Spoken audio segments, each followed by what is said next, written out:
ketika Allah menurunkan Nabi Muhammad SAW dan dipilih sebagai Rasul, maka saat yang bersamaan beliau pun diberikan petunjuk untuk umatnya.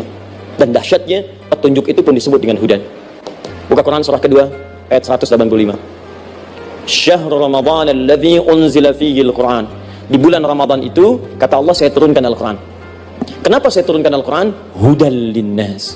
Saya jadikan Quran ini sebagai petunjuk, pedoman hidup linnas, bukan terbatas untuk satu komunitas, tapi untuk seluruh manusia sampai kehidupan berakhir. An-Nas disebutkan 241 kali dalam Al-Quran, menunjuk pada semua manusia tanpa kecuali.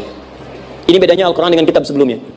Taurat hanya untuk kalangan tertentu saja, jadi selesai nabinya, selesai kitabnya. Injil hanya kalangan tertentu saja, nabinya selesai, selesai kemudian misinya. Tapi Al-Quran tidak. Dari Allah, walaupun nabinya wafat, tapi karena Al-Qurannya didesain oleh Allah untuk seluruh manusia sampai kehidupan berakhir, maka pasti Al-Quran itu di setiap masa akan mampu dijadikan pedoman dalam kehidupan. Islam agama anti kritik.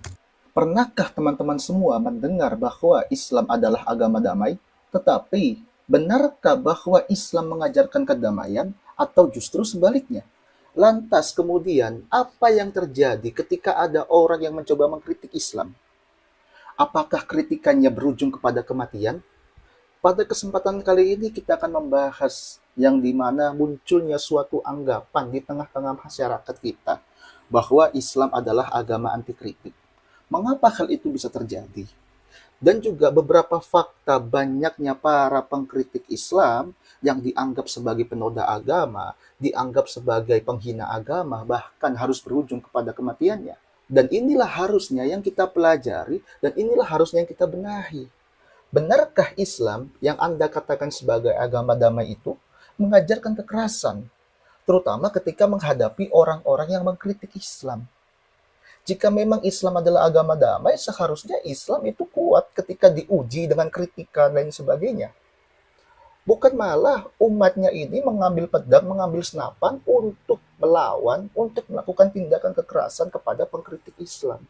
Ini kan sungguh ironi. Untuk lebih lengkapnya, mari kita bahas dalam pembahasan kali ini, mengkritik Islam sama dengan kematian. Tanda tanya. Mari kita bahas, teman-teman semua.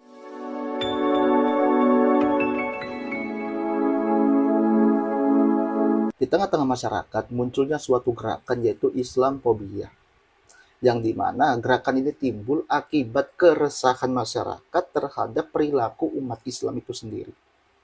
Yang dimana ketika Islam mendeklarasikan sebagai agama damai, tetapi mohon maaf, umatnya sangat jarang yang seperti itu. Bahkan banyak juga umatnya yang justru melakukan tindakan